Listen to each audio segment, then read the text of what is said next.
एक समय की बात है, एक साहूकार था जिसके 7 बेटे और 1 बेटी थी। सातों भाई बहन एक साथ बैठकर खाना खाया करते थे।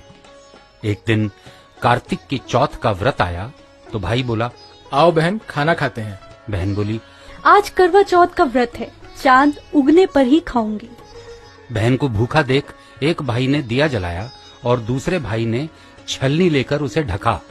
ये नकली चांद दिखाकर बहन से कहने लगा, चल चांद उगाया है, अर्घ दे ले। बहन ने अपनी भाभियों से अर्घ देने को कहा तो उन्होंने जवाब दिया, तुम्हारा चांद उगा होगा, हमारा चांद तो रात को उगेगा। बहन ने अकेले ही अर्घ दे दिया और खाना खाने लगी।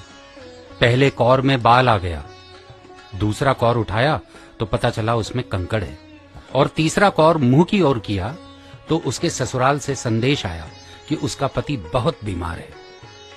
साहूकार की पत्नी ने जब अपनी बेटी को विदा किया तो कहा, रास्ते में जो भी मिले उसके पांव छूना, और जो कोई सुहाग का आशीष दे तो अपने पल्ले में गांठ लगाकर उसे कुछ रुपए देना।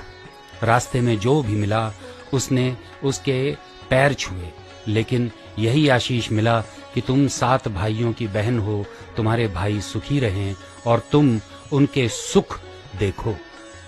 सुहाग का आशीष किसी ने भी नहीं दिया।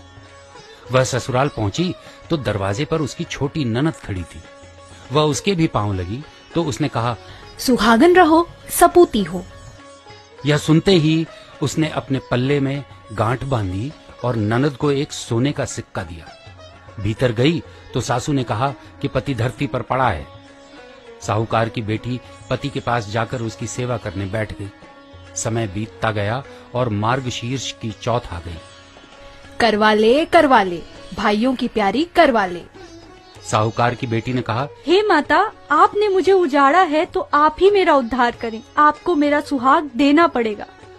तब चौथ माता ने बताया कि पौष की माता मुझसे भी बड़ी है, उसे ही सब कहना, वही तुम्हारा सुहाग वापस देंगी।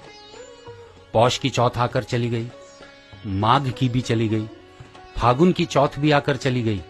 चैत्र, बैसाख, जेठ, आषाढ़, श्रावण और भादों की सभी चौथ माताएं आईं और यही कहकर चली गईं कि आगे आने वाली को कहना।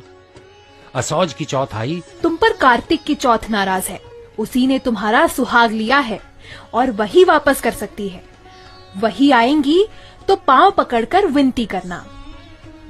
जब कार्तिक की चौथ आई तो गुस्से से बोली, भाइयों की प्यारी करवा ले, दिन में चांद उगाने वाली करवा ले, व्रत खंडित करने वाली करवा ले, भूखी करवा ले। चौथ माता को देखकर साहूकार की बेटी उनके पांव पर गिड़गिड़ाने लगी और बोली, हे चौथ माता, मेरा सुहाग तुम्हारे हाथों में है, आप ही मुझे सुहागिन करें, जो मुझसे भूल हुई उसे क्षमा कर दे। चौथ माता ने प्रसन्न होकर आंखों से काजल, नाखूनों में से मेहंदी और अपने टीके में रोली लेकर छोटी उंगली से उसके पति पर छिड़क दिया और वह उठकर बैठ गया और बोला, वाह क्या सोया हूं आज मैं।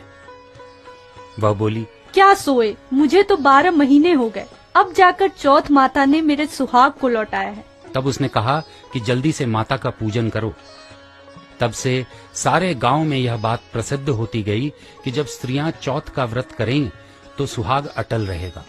जिस तरह से साहूकार की बेटी को सुहाग मिला, उसी तरह से चौथ माता सबको सुहागिन रखें, यही करवा चौथ के उपवास की सनातनी महिमा है।